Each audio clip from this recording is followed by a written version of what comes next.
So, welcome to the show. This week on the show, we're talking all things Code 8, and we're joined by writer and co-producer Chris Paré. Is that correct? Is that how you say your last name? It depends how you want to say it. Totally up to you. My friends call me Paré. They say it without like, any kind of like accent. It's like a French last name. So Right. you can call me Paré if you want, because we're friends now. Yeah, excellent. But I hear all versions of it. I don't even know what the right one is. Cool. Well, we're Australian, so we'll say it wrong, but Paré, that's how we'll do it for 100%. tonight. So it's your second feature with Jeff Chan, is that correct? Yeah, that's so right. Yeah. You did a horror from the last one, a little bit of a genre change for this. You guys collaborate a lot. How did the two of you meet? It's a funny story. First of all, we're both in the Toronto area. We're both Canadian. Our film industry here is much smaller, and the stuff that tends to come out of Canada is different, just in terms of it tends to be smaller dramas, and you see the odd breakout, but you don't see as much, let's say, commercial stuff. But before we even started kind of talking about working together, we met because we're both coming out of film school around a similar time. I was a year ahead, and I was interning at an agency, working at the desk of an agent, reading scripts and things like that, basically being an assistant. Yeah, and awesome. It was coming time to replace myself, and because I didn't want to do that forever. I met Jeff just in an interview because he needed to do it for his internship to get the credit. And so we ended up just having this like interview, but really we just talked about movies because and just like stuff we liked, and we ended up chatting for like an hour. And I realized like, this guy's got some I like his taste, and I don't tend to find that often in Toronto awesome. for some reason. Awesome. And so we just kind of met that way, but I left as he came in, so it wasn't a lot of crossover. And then I saw he did this short film for Call of Duty, kind of illegally, like without Call of Duty, like without Activision's permission. I saw that, and I was like, oh my dude, this is like incredible. Like someone's doing stuff like this. This is so cool. And then we just kind of hooked back up, and we started talking about new ideas. At that time, Activision was like came around to it and was cool with it at that point. And he was like, hey, like Activision actually wants to do another one. Wow. Why don't you come in on this one and like write it, and we'll like work together on it. And so it was a good little like way to do like a little project right away together. And that was its own crazy long story and awesome experience doing that. It attracted a lot of attention, for him as a director, with some Hollywood companies and studios and, producers and things like that. And, he kind of needs someone to collaborate with and pitch stuff, to these people that were asking for pitches. So cool. I was like, great, let's just keep it going. And, awesome. that's kind of how it all started. And, here we are. Great. And so that was Operation Kingfish, I believe. That's right. Yeah. Yeah. Awesome. Yeah. Very cool. Yeah. I'm keen to hear a bit about writing with a collaborator like that. Obviously, you and Jeff work well together. Like, I understand that there are some definite benefits and definite cons of co-writing. Anything particularly stand out with that writing process? Yeah, I mean, it's I don't it's not like I have a ton of experience writing with a whole bunch of other people. Like I've written with other people, but it's not like I have bad experiences of it. I tend to like being able to talk through ideas, and in this case, with Jeff being the director, it's probably different than if you're working with just another writer and there's no director, because it's just kind of you two just really thinking of it from like a screenwriting aspect, as opposed to kind of like a director's vision too, which sometimes doesn't naturally fit into the screenplay just yet. You have to figure out how to do that. So you kind of have this like idea of a cool scene, of cool visual or moment.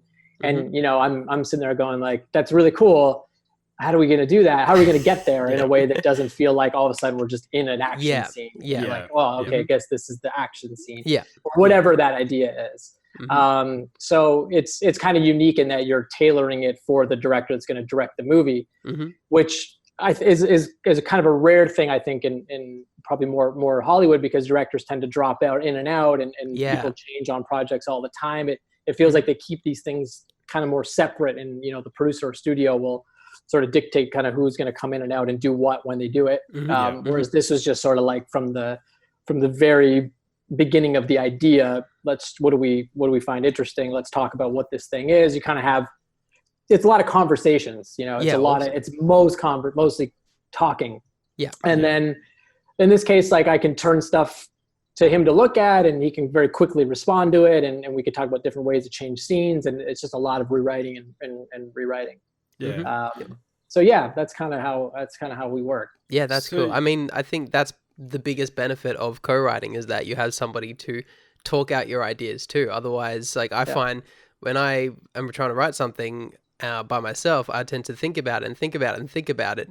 But then just like, find it really hard to put it down on paper because it's a stupid idea. It's the hardest thing. Yeah. Because you could go in any, like when you're staring at a blank page, the possibilities are infinite. Yeah. Which sounds kind of cool, but also it's not, because then you're just like, well, what do I do? Where do I start? Where do you start? And even if you think about scenes or which way the story goes, like I'm not a decisive person. Yeah. And because I'm like, well, I'm like, well, if we go this way, where does that take us? And I almost try to figure the whole thing out before I even write the scene. And I think something I'm trying to get better at is just kind of like, all right, let's just dig in. Let's just see where we go. Like, do we like that? If it feels wrong, you'll know.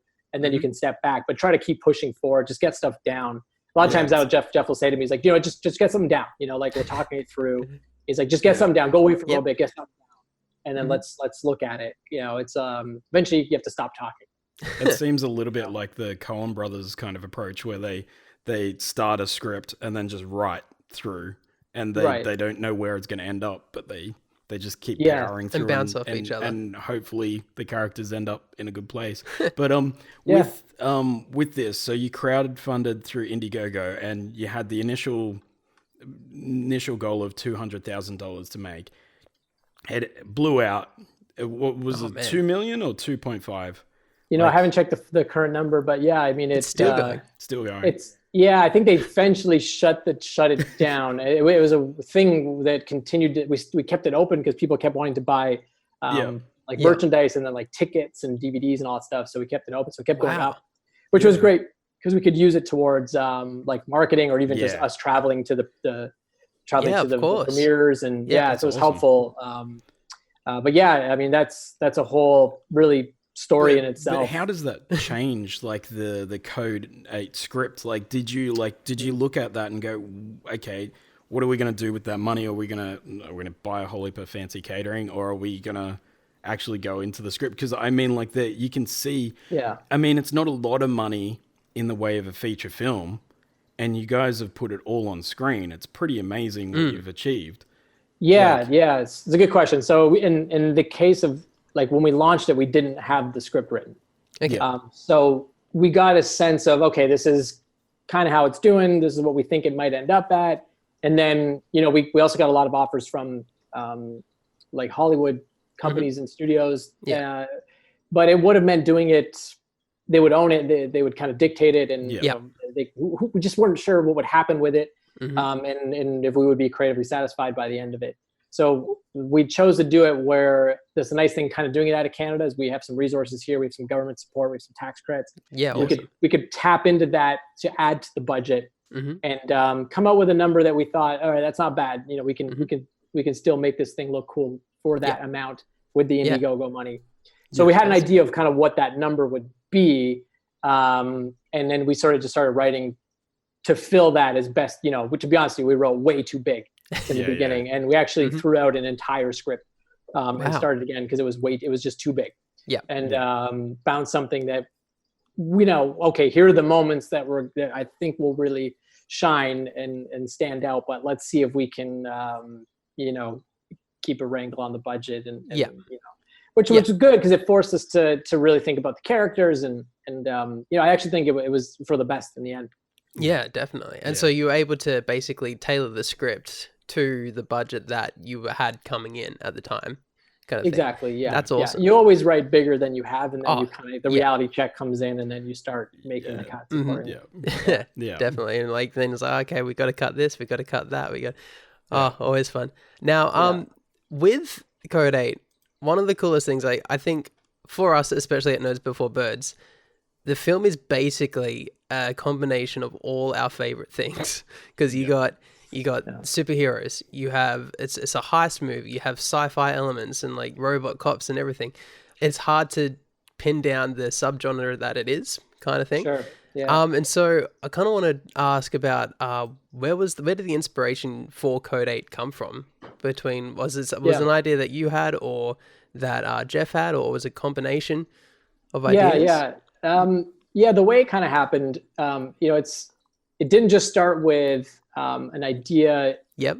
Exactly. It kind of did. And what I mean by that is because we knew the way we were going to try to get this movie made with Robbie and Stephen meant, and using their kind of platforms, the Indiegogo was always going to be something we would launch off of. So we kind of backed an idea into what would be really cool to see those two guys play, and it would be something different than what they've done, yet at the same time their fan base kind of wants to see it. Yeah. And so you're kind of thinking of it from that angle. And that's when Jeff came to me and he was like, I think we do something in the super power, genre, but let's just go in a different direction. Let's have it feel and look and sound like something that these guys have never done. They're doing a lot of CW network stuff.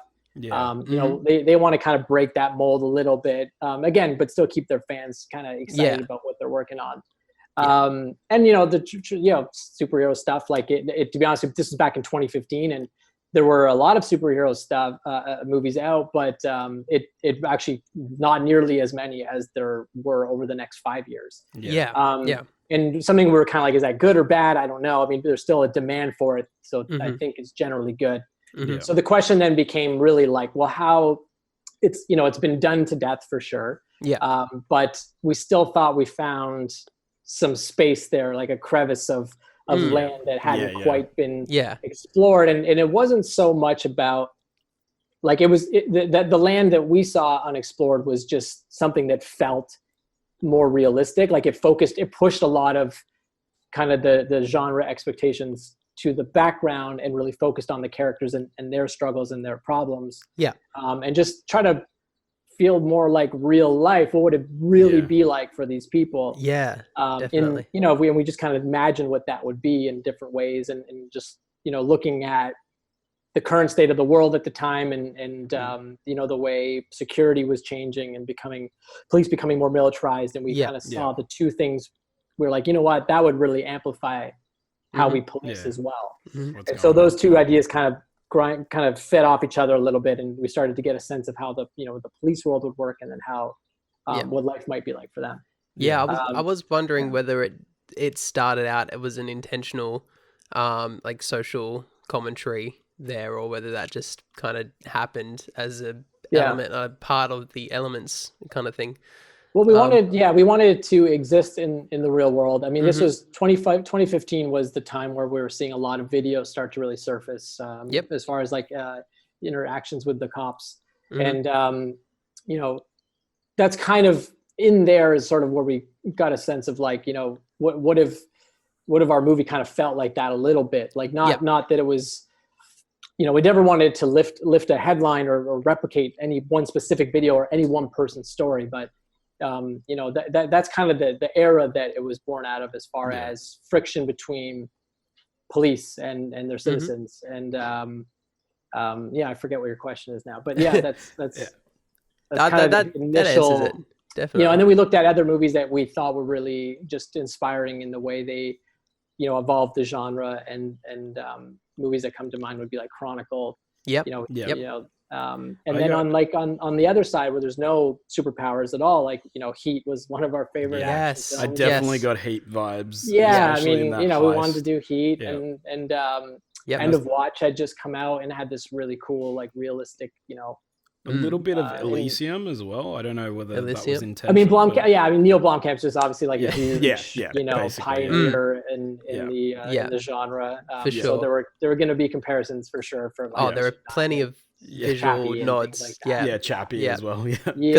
For me, this is like, it's like X-Men cross with Breaking Bad cross with Heat kind of thing. And it's really a combination of all the genres and all the like genre elements that I do love. I really thank you for that, because it makes a pretty awesome movie. So I'm glad. I mean, it's one of those things where I think some criticisms of the film are that it feels too familiar to those things, and then there are others that go, no, I like that it's kind of playing in that world, but Yeah. it's doing it in a way that feels more grounded and relatable Yeah. and real.